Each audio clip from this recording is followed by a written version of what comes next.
మీ అందరికీ నా హృదయపూర్వక కృతజ్ఞత. ఇంత దూరం వచ్చినందుకు, మీరు నన్ను ఇన్ని సంవత్సరాల నుంచి చూస్తూ ఉన్నారు, రివ్యూ మీటింగ్స్లో ఉన్నాను, మీరు అందరూ ఇంత అభిమానంతో వచ్చినందుకు నేను మీకు మాటిస్తున్నాను. నన్ను ఓటమిలు నాకు కొత్త కాదు. నాకు దెబ్బ తినే కొద్దీ నేను ఎదిగే వ్యక్తిని తప్ప తగ్గే వ్యక్తిని కాదు.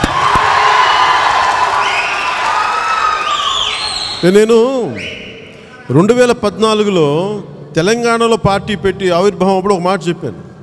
నేను 25 సంవత్సరాలు ఆలోచించి పార్టీ పెడుతున్నాను, ఎందుకంటే నాకు ఓటములు దెబ్బతింటాలు అన్నీ తెలిసి ఊహించి, నేను పోటీ చేసినా కానీ ఓడిపోతే అక్కడ నేను తట్టుకోగలను అని చెప్పి కొన్ని సంవత్సరాలు ఆలోచించి పార్టీ పెట్టాను. తేలిగ్గా పెట్టలేదు పార్టీ, చాలా దెబ్బలు తినటానికి, ఒడిదుడుకులు తట్టుకొని నిలబడి మీకు అండగా ఉండడానికి నేను జనసేన పార్టీ పెట్టాను. దెబ్బ తింటాను నేను, కానీ పైకి లెగుస్తాను, బలంగా గెలుస్తాను. అలాగే ఒక్కొక్క రివ్యూ మీటింగ్స్లో ఈవీఎంలు ట్యాంపరింగ్ అయిన డబ్బులు అన్ని రకాల మాటలు వస్తూ ఉన్నాయి. నేను అవన్నీ జరిగినాయా జరగలేదా ఖచ్చితంగా అయితే ఒకటి చెప్పగలను. ఉదాహరణకి గాజువాక భీమవరంలో అయితే ఒక 155 కోట్లు ఖర్చు పెట్టారు ఒక భీమవరానికి. నాకు వచ్చిన ఇన్ఫర్మేషన్ అంటే పవన్ కళ్యాణ్ అనే వ్యక్తిని అసలు పాలిటిక్స్లో రానియకూడదు, అసెంబ్లీలో అడుగు పెట్టకూడదు. ఒకటే మాట చెప్తాను, రాహువు పట్టిన పట్టొక సెకండు అఖండమైన లోక బాంధవుడసలు లేకుండా పోతాడా. మూర్ఖుడు గడియారంలో ముళ్ళు కదనీయకుంటే ధరాగమనం అంతటితో తలకిందైపోతుంది. కుటిలాత్ముల కూటమికి ఒక త్రుటి కాలం జయమొస్తే విశ్వ సృష్టి పరిణామం విచ్ఛిన్నమవుతుందా. అంటే ఒక ఓటమి జనసేనను ఆపలేదు. అదే గుర్తుపెట్టుకోండి. బలం తీసుకోండి రోడ్ల మీదకి వెళ్ళి. నేను చెప్పాను, నేను మొన్న నా శవాన్ని నలుగురు మోసే వరకు నేను జనసేనను ముందుకు తీసుకెళ్తాను. కసి కావాలి మనకి, దెబ్బ తిన్నా. నేను ఒకటే చెప్తున్నాను మీకు, ఒక బలమైన నాకు ఈ రోజున ప్రభుత్వం వైసీపీకి ఇచ్చింది, ప్రజల ప్రభుత్వం, దాన్ని గౌరవిద్దాం. ఏ యుక్తులు పనినా ఏమి చేసినా ప్రజలు వాళ్ళకి అండగా నిలబడ్డారు, నేను దాన్ని గౌరవిస్తున్నాం. వాళ్ళు ఎలా చేస్తారో కూడా పరిపాలన చూద్దాం. అంటే మొన్న ఎయిర్పోర్ట్లో దిగి వచ్చేటప్పటికి 2 కిలోమీటర్ల దూరంలో ప్రజలు గ్రామ ప్రజలు అడ్డం వచ్చి నాకు ఫ్లెక్సీలు అడ్డం పట్టుకొని వచ్చారన్న, మా గ్రామంలో ఈ సమస్య ఉందని. ఎక్కడ సమస్య ఉందో, ఎక్కడ ఆకలి ఉందో, ఎక్కడ క్షోభ ఉందో, ఎక్కడ అవినీతి ఉందో అక్కడ జనసేన గుర్తు రావాలి ప్రతి ఒక్కరికి.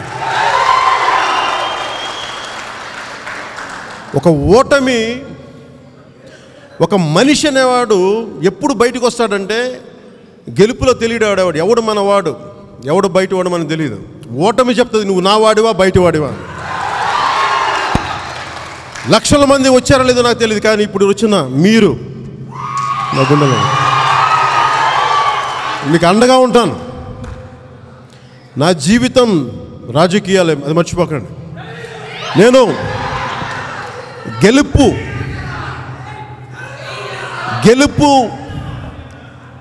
గెలుపు ప్రాంగణం నుంచి నేను అందరూ గెలిచిన తర్వాత చాలా మాట్లాడతారు, నేను ఓటమిలో నుంచి మాట్లాడుతున్నాను. మర్చిపోకండి, నేను ఓటమిని అంగీకరించే వ్యక్తిని కాదు, ఓటమి పైన దాన్ని జయించే వరకు నేను పోరాడే వ్యక్తిని, అది మర్చిపోకండి దయచేసి. నేను నిజంగా కుయుక్తి రాజకీయాలు చేయాలంటే నాకు రాక కాదు, తెలియక కాదు, అది రైట్ కాదు కాబట్టి, సరైనది కాదు కాబట్టి చేయట్లేదు. ఎందుకంటే నేను మీ బిడ్డల భవిష్యత్తు, మీ భవిష్యత్తు బాగుండాలని. ఇన్ని లక్షల ఓట్లు వస్తే నేను దాన్ని తక్కువ అనుకోవట్లేదు. ఫస్ట్ మేమందరూ తీర్మానం ఏం ప్రవేశపెట్టామంటే, ఎవరైతే ఓట్లు వేశారో మనకి వారందరికీ నేను మనస్ఫూర్తిగా నా 2 చేతులు జోడించి నేను కృతజ్ఞతలు తెలియజేస్తాను. నేను పార్టీ ప్రారంభించినప్పుడు నా దగ్గర 10 మంది పట్టుమని 10 మంది కుర్రవాళ్ళు తప్ప ఎవరు ఈరోజు చాలా బలమైన నాయకులు ఉన్నారు. ఎలాంటి నాయకులు అంటే గెలుపు ఉంటుందని కాదు, మీతో పాటు పోరాటం చేయడానికి చెప్పి బలమైన నాయకులు ఈరోజు కూర్చొని ఇందాక అందరిని అడుగుతున్నాను, మీరు ఉండగలరా వెళ్ళిపోతారా అంటే వాళ్ళందరూ కూర్చొని మేము వెళ్ళిపోవడానికి రాలేదు, ఇంక దగ్గర ఉన్నామని చెప్పడానికి వచ్చామని చెప్పి మన నాయకులందరూ వచ్చి. ఇంతకు మించిన విజయం ఏం కావాలి. సో ప్రతికూల పరిస్థితుల్లో మనకు ఎవరైతే నిలబడతారో వాళ్ళ వ్యక్తిత్వం బయటపడింది. ఈ రోజున మీ అందరికీ అండగా ఉంటాను. అలాగే మీకు నేను అందుబాటులో కూడా ఉంటాను, అది కూడా చెప్తున్నాను. ఈ ఆఫీసు మన సొంత ఆఫీసు, ఎవరో బయట వాళ్ళు అద్దెకిస్తే కొట్టుకుంది కాదు, జనసేన కట్టుకున్న ఆఫీసు, నా కష్టార్జితంతో కట్టిన ఆఫీస్, అది మన స్థలం. ఇది మీకు ఎప్పుడు నేను అందుబాటులో ఉంటాను. మిమ్మల్ని నన్ను పార్టీ మీటింగ్స్తో పాటు మీరు ఏదైనా సరే ఒక ప్రత్యేక సమయాలు పెడతారు. మీరు ఎప్పుడో నన్ను కలవాలి, ఒకసారి ఇలా మాట్లాడాలంటే నేను కనిపిస్తాను, మీతో మాట్లాడతాను. అందుకే నాకు అవకాశం ఇచ్చారు మీరు. ఎందుకంటే బాపట్లో పుట్టినవాడిని, ఇక్కడ మీకు అందుబాటులో ఉండదు. మీకు ఎలా ఉంది?